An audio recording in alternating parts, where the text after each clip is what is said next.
হ্যাঁ, আজকে হচ্ছে বাংলা থেকে ইংলিশ করতে গেলে আমরা কি কনফিউজড হয়ে যাই। বাংলা থেকে ইংলিশ বাক্য করতে গেলে আমরা কি কনফিউজড হয়ে যাই। তো বাংলা বাক্য থেকে ইংলিশ কীভাবে করতে হবে, খুব সহজ একটা বুদ্ধি আছে। ইংলিশ ফ্যামিলি আর বাংলা ফ্যামিলি। ইংলিশ ফ্যামিলিতে মানে কি বাবা মা একসাথে থাকে না, যেখানে যাবে বাবা মা একসাথে থাকে কি না।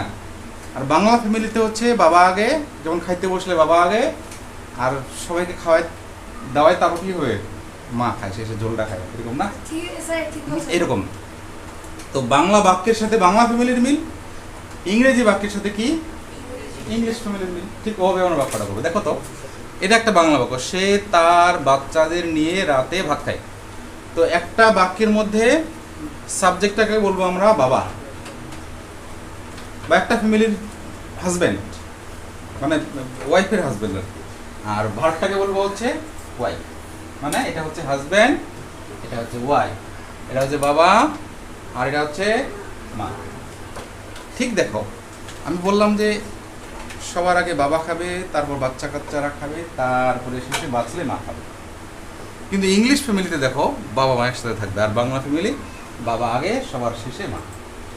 এরকম খাইতো নাকি।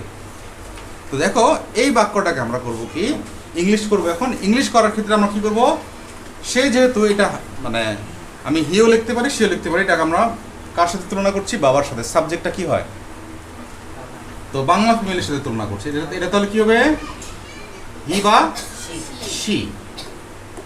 হ্যাঁ, আমরা সি লিখি বোঝার জন্য, সি।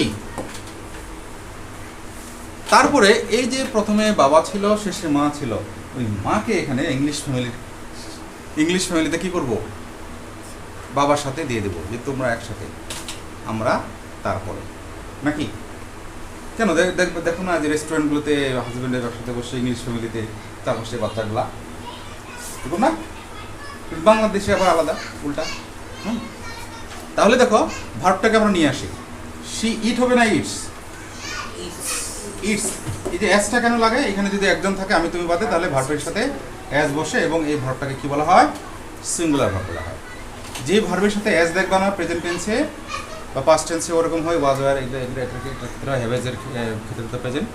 তো যে ভার্বের সাথে অ্যাস থাকবে ওই ভার্বটাকে সিঙ্গুলার ধরতে হবে, সিঙ্গুলার ভার্বের সামনে সিঙ্গুলার সাবজেক্ট থাকবে, আমি তুমি বাদে।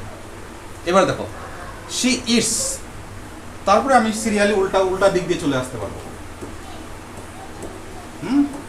এভাবে আমরা উল্টা করে চলে আসবো, ঠিক আছে। এখান থেকে বাবাকে নিলাম আর শেষ থেকে মাকে নিলাম ইংলিশ বাক্য করার সময়, তারপর উল্টার দিকে আমি একটা একটা করে লিখে এদিক দিয়ে যাবো। সুন্দর না সিস্টেমটা। তাহলে কি হবে, শি ইটস রাইস। কখন খায় দেখো তো, রাতে না। তাহলে কি হবে, she eats rice at night, GHT, বাচ্চাদের নিয়ে। এখন নিয়ে কথাটা ইংলিশ আমাদের জানতে হবে। নিয়ে, দিয়ে, সাথে, দ্বারা, এগুলোর ইংলিশ কি বলো দেখি, উইথ বা বাই।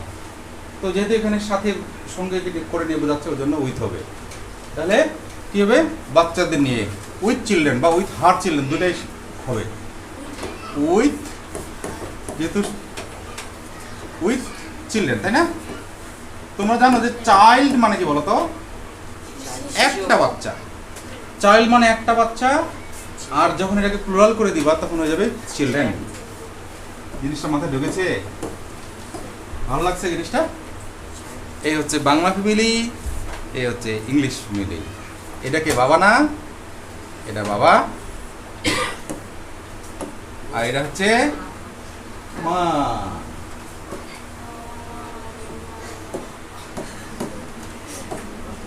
তাই না, মিলছে। এই হচ্ছে আমাদের ক্লাস, বুঝছো। কর্মক্ষেত্রে আপনার সফলতা কেউ ধরে রাখতে পারবে না যদি আপনি ভালো মতো ইংরেজি চিনে থাকেন। English aid, the best way to learn English.